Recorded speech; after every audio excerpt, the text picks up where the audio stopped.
Known for centuries as a major landmark on the fabled Silk Road and other trade routes to China, Persia and India, Samarkand is the architectural pearl of Central Asia and Uzbekistan's second largest city. Some of its most stunning buildings date back to the enlightened rule of Tamerlane in the 14th century.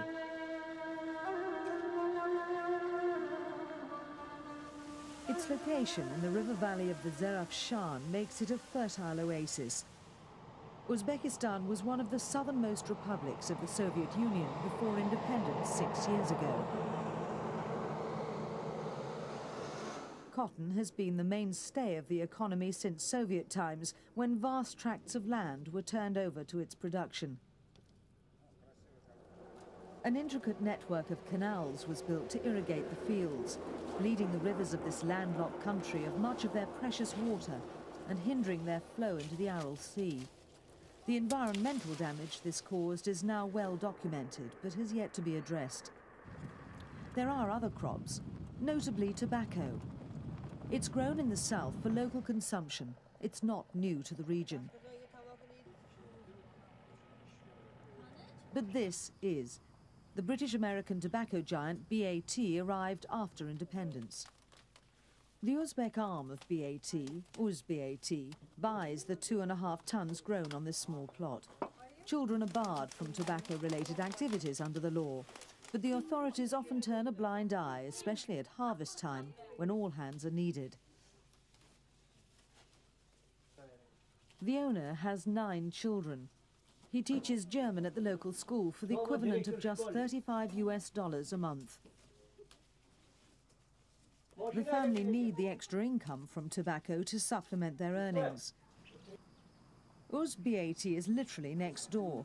At a time when the West is turning its back on tobacco consumption, Western cigarette manufacturers are seeking new markets in the former Soviet republics.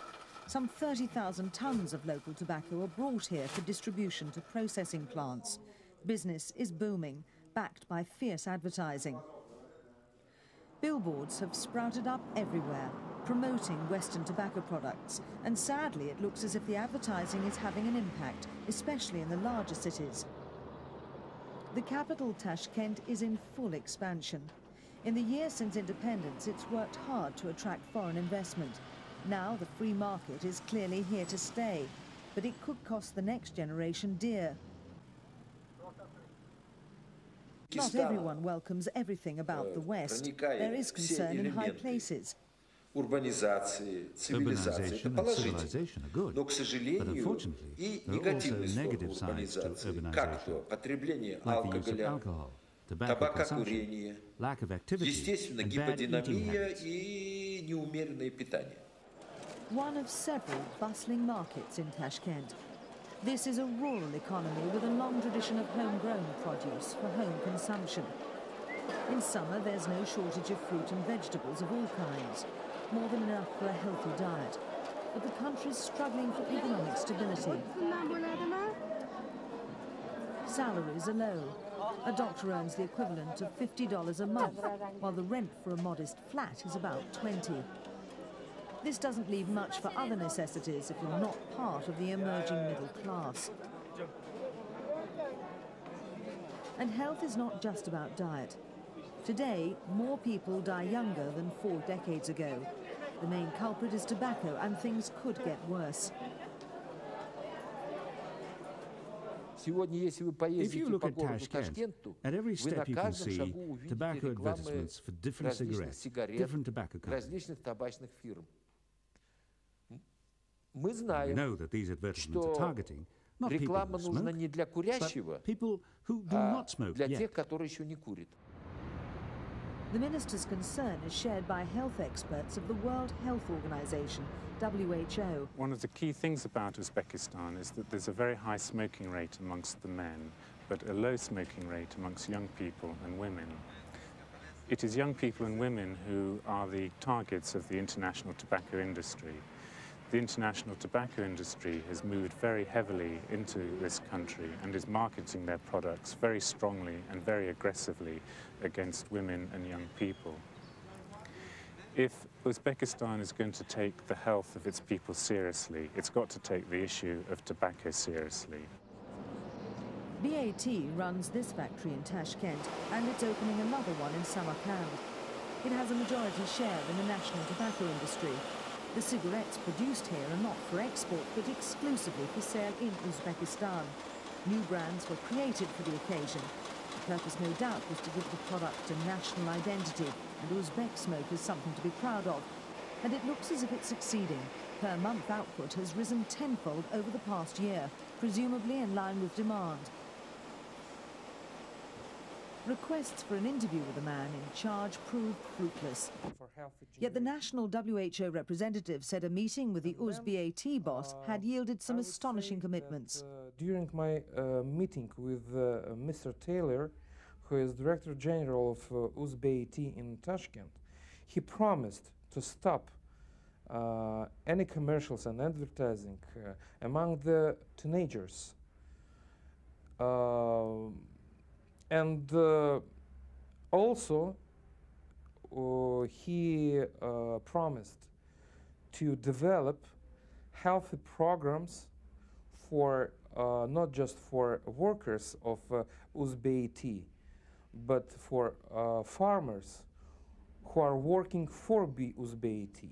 There's a high incidence of respiratory diseases amongst tobacco workers, and scores of new hospitals could soon be needed. International health experts are sounding the alarm. Hazard merchants are threatening Uzbekistan today.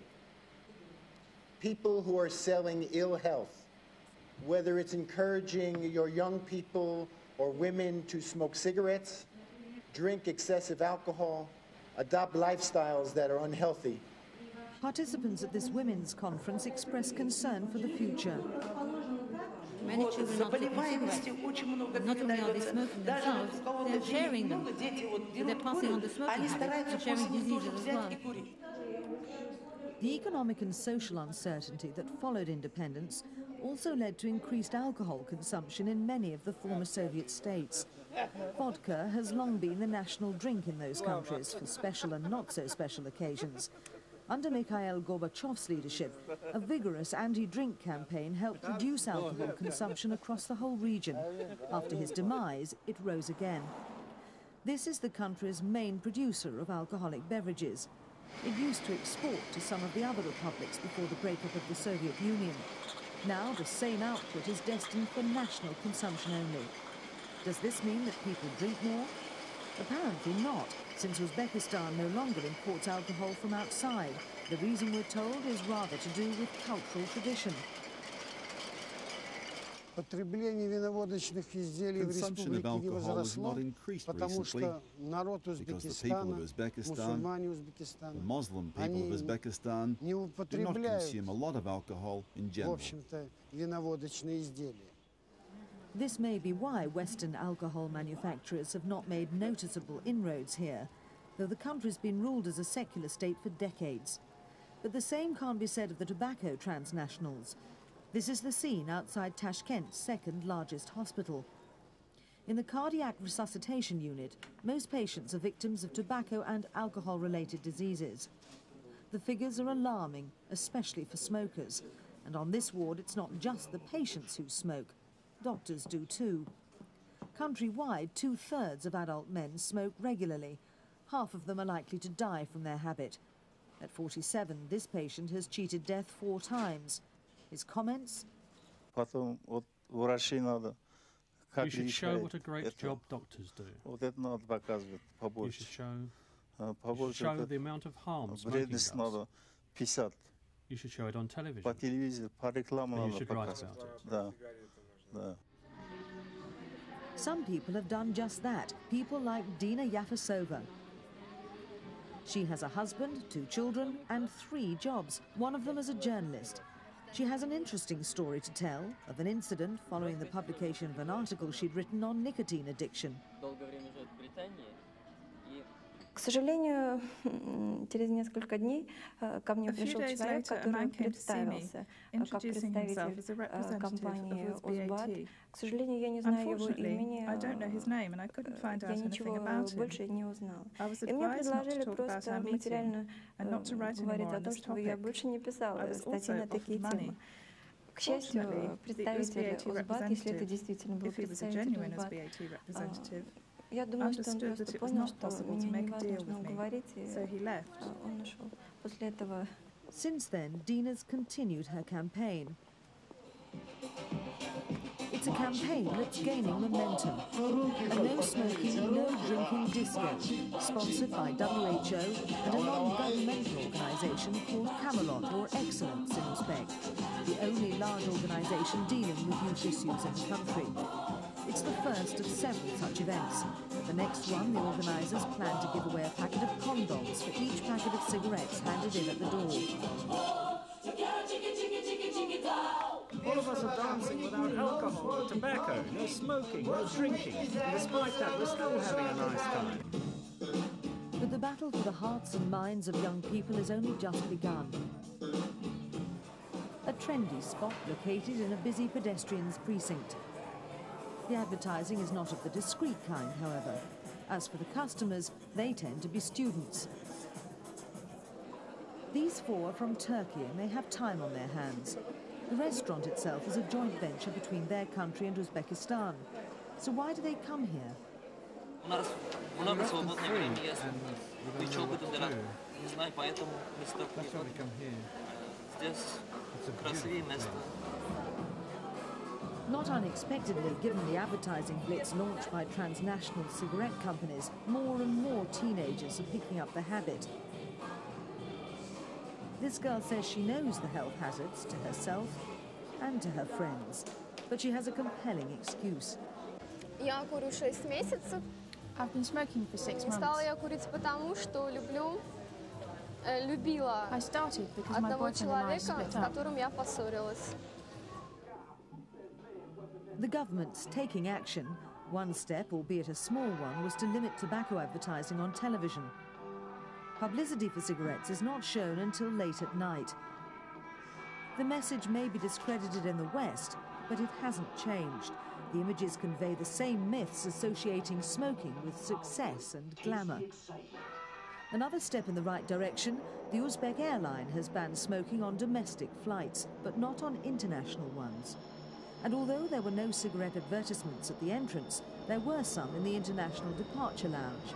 In any case, the signs are never very far. The story is not too dissimilar here. No tobacco promotion on metro platforms, no promotion for anything, not a scrap of paper on the floor, let alone a cigarette butt. Yet the long arm of the industry still manages to reach deep down.